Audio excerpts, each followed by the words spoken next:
El Filibusterismo, Kabanata 22, Ang Palabas.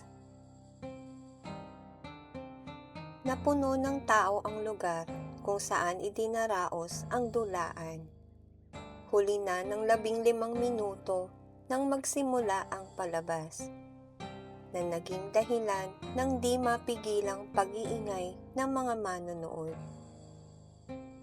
Ang mga mag-aaral ng akademya ay nakaupo sa palkong katapat ng kinalalagyan ng mananayaw na si Pepay.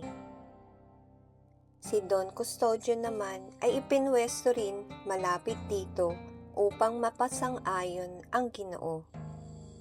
Nang hapon din ng araw ng palabas ay sumulat si Pepay kay Don Custodio at itinipan ito, kung kaya't hindi nito naiwasang hindi dumalo sa dulaan. Masaya ang mga manonood maliban sa binatang si Sagani, sapagkat nakita niya si Paulita na kasama si Juanito Pelaez. Sa pagpapatuloy ng palabas ay patuloy rin namang isinasali ni Tadeo sa wikang Kastila ang mga salitang Pranses.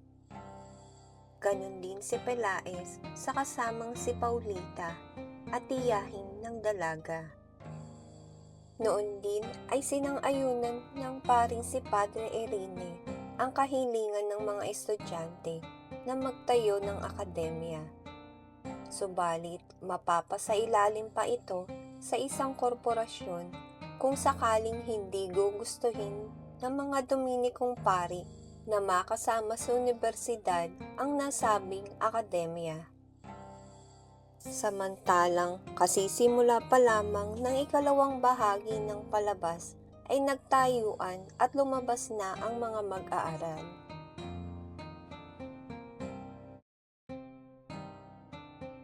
Talasalitaan, idinaraos, ginaganap.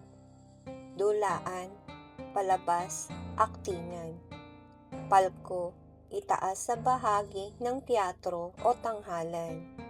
Ipinwesto, inilagay, inilugar. Tinipan, tinagpo, nakipagkita. Akademya, eskwelahan, paaralan. Sasailalim, dadaan sa proseso. Korporasyon, organisasyon, grupo ng mga negosyante.